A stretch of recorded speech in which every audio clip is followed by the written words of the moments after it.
Hello, this is Terry Adeshola. I am encouraging you to listen to a pre recorded reading of the introduction to my book, Journey to a Place Called Forgiveness. Please consider purchasing your own copy. Thank you.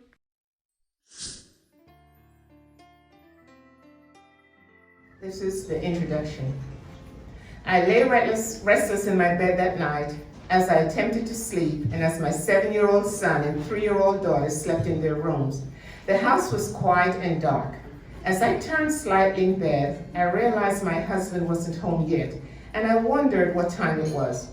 I leaned over and glanced at the clock on the nightstand, and it read in bold red numbers, 12:30 a.m. I rose up slowly thinking, I hope everything's okay, as I reached for the cordless phone. After all, it was a weeknight, and in a few hours, it would be time to get up and get ready for work. As I dialed his number, I wondered, doesn't he realize how late it is? And he didn't even bother to call to say anything? My slight worry was quickly turning into annoyance. As he answered, hello, relief ran through me like ice cold water on a hot summer day. I quickly asked in an irritated tone, where are you this late? And why didn't you call me? He apologized and said he would be home shortly. I asked again, where are you? And he replied, with friends. I sighed and frowned as I hung up with him, thinking how inconsiderate not to call while out so late, especially on a weeknight when we both work. I slid back under the comfortable warm bed comforter and slowly drifted off into an uneasy sleep as the cordless phone slipped from my hand and lay next to my ear. As the phone rang loudly in my ear, I sleepily arose, thinking it was the alarm clock. I looked over at the clock and glanced at the bold red numbers, which now read 2 a.m. I slowly realized it was the phone ringing and not the alarm clock. I quickly grabbed it, thinking it was my husband, as I realized he still wasn't home yet. However, as I answered, hello, a woman's voice replied instead. She quickly introduced herself and announced that the reason my husband wasn't home was because he was with her and they were arguing because they had a new baby together. The woman continued in a hurried voice. He said he would tell you about us and our new baby, but since he hadn't, I told him I would call you and tell you myself. I'm not sure what happened next as I gasped for air in disbelief. After she dropped that bombshell, everything became a blur. I remember hearing my husband's voice on the phone after that, and I simply asked, just above a shocked whisper, is everything she said true?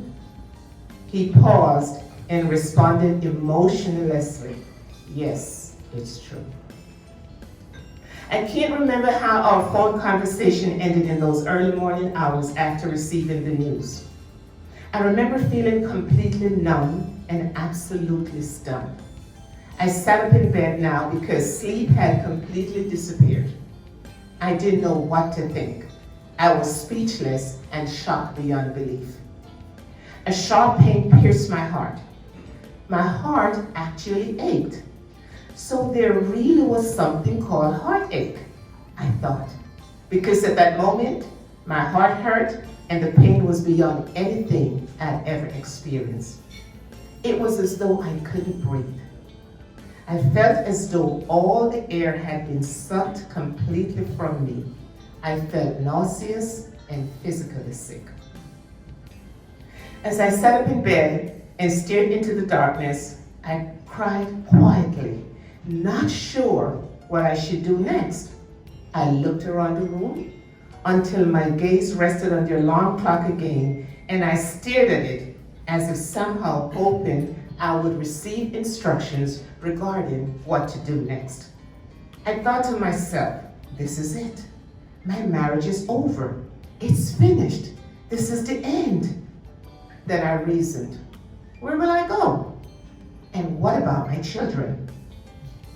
After recently earning my master's degree, I landed a job at a local social service organization, and I was in the process of completing a rigorous training program. But now I thought, how can I continue the training?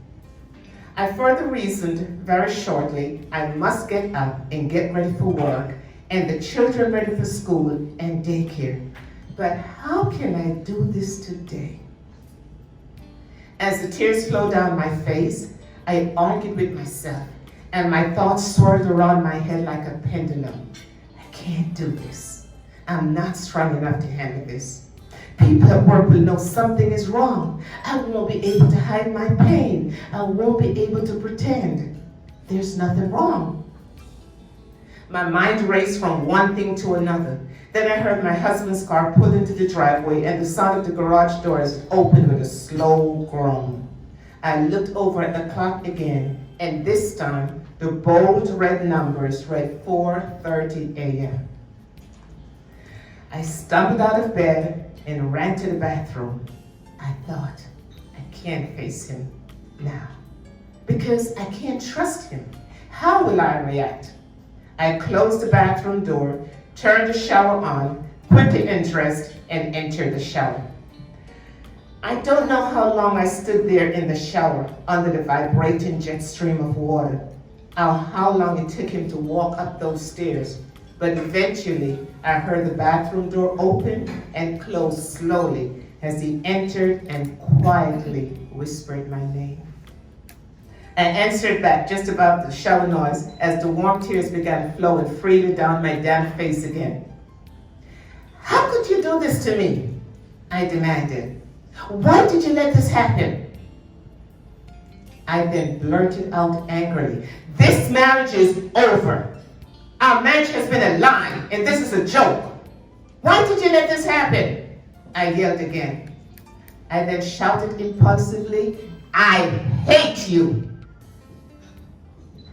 As I blurted out those last words, I heard the bathroom door slowly open and close again without him uttering a word.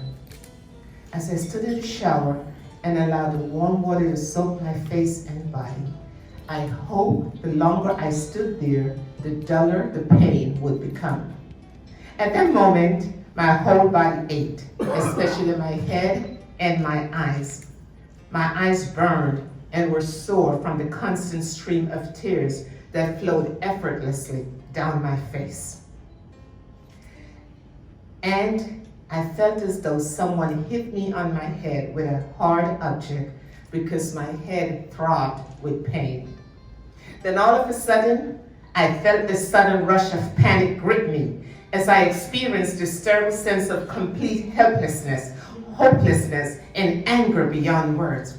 I felt outraged, almost to the point of hysteria. I don't think I'd ever experienced this feeling of utter helplessness in my life. A random desire to scream as loud as I could came over me. I wanted to scream out, how could you do this to me? How could you? Instead, I quietly turned the shower off and stepped out, sighing again and asking myself, how would I ever make it through that day? As I slowly dressed, my mind continued racing from one thought to another, and all I really wanted to do was crawl back into my warm, safe bed, bury myself under the comfortable blankets, and forget this nightmare ever happened. I wanted to believe I was dreaming. Yes, I thought, I'm having a horrible nightmare, and in a moment, I would wake up and everything would be back to normal. But I knew in my heart, I wasn't dreaming. I was experiencing a nightmare that had become my painful new reality. After dressing, I stood and stared at myself in the bathroom mirror. As I stared back, I saw a reflection of a woman I didn't recognize. A woman who looked defeated and tired. I felt so sorry for this woman that I stared back at her. As I looked from a different angle, I realized I gained a significant amount of weight. This was not a surprise to me. I knew I'd gained weight over the last few years. Nonetheless, I suddenly felt insecure, unattractive, and disappointed for allowing myself to put on so much extra weight. I also began imagining the other woman was probably thin and very attractive. I then looked down at my wedding ring. and without blinking or thinking twice, I removed it from my finger and threw it in the toilet and flushed it. I walked from the bathroom back into the bedroom and down the hall to the guest bedroom and announced I was leaving him as he sat in the silent darkness. He responded barely above a whisper again in that now all too familiar emotionless voice as he sat at the end of the bed. "Leaving won't fix this," he responded. "And what about our children?" "I realize I've been unfaithful," he continued, "but leaving isn't the answer." Without uttering a word, I walked out of the room, down the hall, and I woke the children up and got them ready for the day. Thankfully, my workday began routinely. However, halfway through the morning, my husband sent me flowers at work. I was very surprised, especially since he'd never sent me flowers in our entire 8+ years of marriage. I now had to act as though I was genuinely happy and appreciative of his gesture. And this was in addition to attempting to hide my pain and hurt from my colleagues. In the back of my mind, I thought, did he really think sending me flowers would fix this? I don't know how I ever survived that day without anyone noticing anything was wrong, especially given how much I cried earlier that morning. Thank God for makeup. My co-workers were very impressed by my husband's random display of affection, which ironically turned out to be the unexpected distraction that I needed that day. The days and weeks that followed were some of the longest and most depressing days of my life. Over the next few months, I lost about 40 pounds. I just didn't seem to have an appetite for much of anything anymore. The rage I experienced was fueled by my inability to erase the images I created in my mind of them together. I thought, after 8 years of marriage, we had an ideal marriage. Maybe not perfect, but ideal. Now, I wondered if any of it was ever real. I'd always considered my husband more than a spouse. He was a great father, a good provider, and my best friend.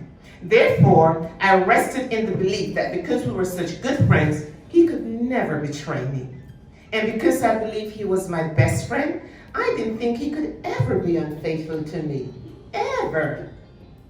So, when I learned about their relationship and the baby, I felt as though I had been stabbed in my heart. The reality was, my husband, whom I'd put on a pedestal, wasn't a perfect man, any more than I was a perfect woman. So, I'm not about to paint this saintly picture of myself and this evil picture of him, because the truth was, we both contributed to that train wreck in our marriage. As I suspected, after learning about this relationship and baby, that there were other relationships which he later confessed to. I came to realize in the weeks and months that followed that I'd made my husband a God in my life. Apart from my children, my husband was the absolute center of my universe. He meant everything to me, and I catered to his every wish. I worshiped the ground he walked in.